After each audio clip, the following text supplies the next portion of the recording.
What if you could see the exact date someone would leave your life? Not the day they would die, but the day they would walk out of your story for good. This is the story of Alex, a man so terrified of goodbyes, he'd stopped saying hello. Then, one Tuesday morning, it happened.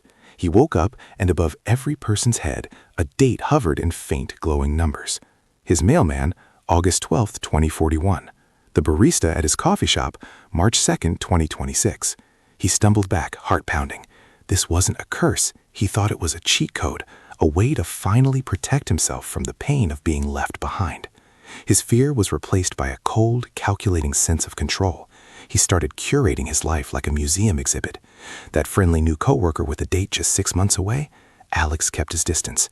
The girl he met at the bookstore, whose laughter felt like sunshine, but whose date was only 2 years out?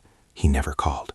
He surrounded himself with long-timers, people with dates decades in the future. He built a fortress of longevity, but the walls were cold and the halls were empty.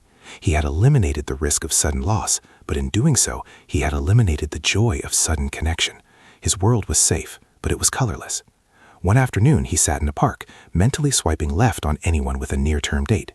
He saw an old woman on a bench, her date glowing brightly, tomorrow. He instinctively stood up to leave, but she looked up and gave him a gentle, genuine smile. He hesitated, then sat down. She spoke of her husband who passed years ago. "I knew our time wasn't forever," she said, her voice soft. "But that's what made it so precious. We didn't count the days. We made the days count.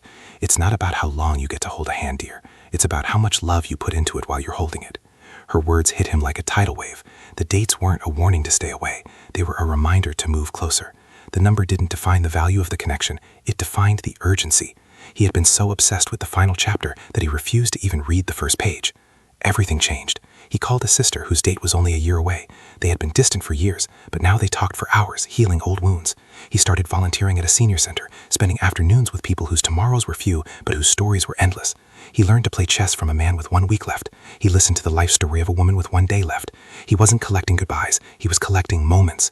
His life, once a sterile fortress, became a vibrant, beautiful garden of temporary, priceless connections. One night, he finally looked in the mirror, truly looked for the first time since it all began, and he saw it. A date hovering above his own head. He didn't feel fear. He felt purpose. If you knew how much time you had with someone, would you run away or would you love them harder?